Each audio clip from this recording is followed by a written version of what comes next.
This posture always reminds me, for some reason, of America's Funniest Home Videos. It seems to be something that like 13-year-old boys used to do on there. It may be familiar.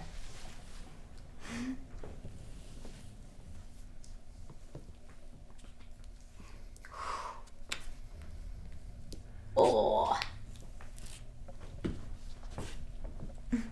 Oh my God. Doesn't it remind you of that? It was like the video that they sent in. So I'm going to show you a few stretches that you can do if you are at your office or if you're, working all day long at the computer. First one, for the wrists. If you bring your hands this way, so fingers facing towards you, towards the end of your chair, and just stretch the wrist this way. So you could do this also on your hands and knees on the floor and get even deeper, but you may not need to. The further you bring your hands out, the deeper the stretch. But probably the edge of your chair is going to be perfect. So just like this. Should feel pretty intense, especially if you do happen to have quite a bit of tension there. That would be the first one.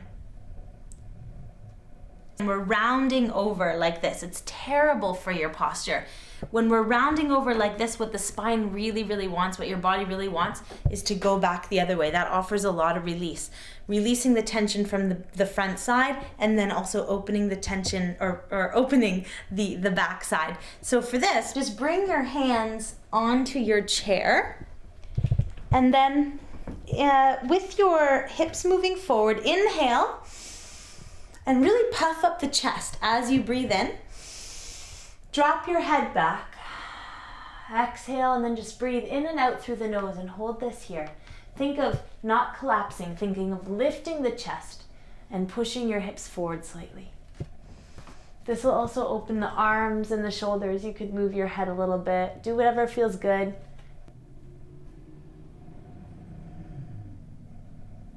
I'm going to show you one posture now that's a good one you can do at work for your hips.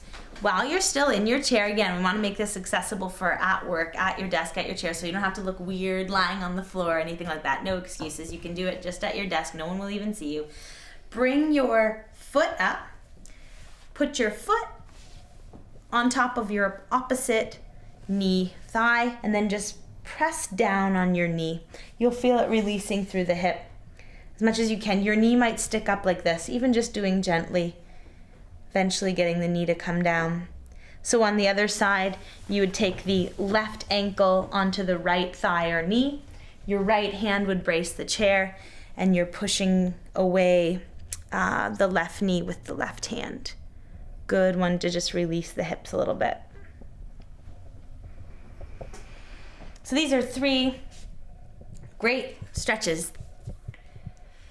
So I see a lot of people come into yoga, and even just in life, I've met a lot of people who I feel a lot of compassion for with regards to whatever it is that they've gone through. We all have a story. We all have unfortunate things that have happened, things that, I think it's Amanda Marshall that has this song, and it goes, everybody has a story that would break your heart, and it's so true. Everybody does.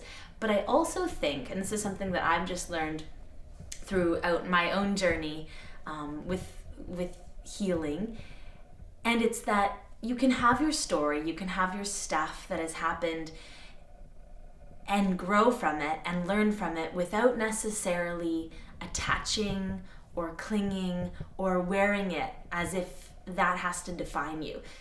So I just want to bring about or mention this concept to you, because I think that a lot of people do that. I see that in a lot of my students. They come in and they have something that's happened to them. They have either bad knees, or they have an injury in their spine, or whatever. It can be a physical thing, a mental thing, an emotional thing, but something that they perceive as being a disadvantage. And it can be that, but you don't want to let that control your future, your happiness, your current state of being, make you continually hurt or be always sad or be always, a victim I hate to say it, but that's kind of what we can do sometimes. We can kind of allow ourselves to fall into that role, and nobody wants to be that. Enjoy your life. Life is really, really short, and just keep moving forward as much as you can despite what happens. Let it be a part of you, but not define you. Don't let it be who you are.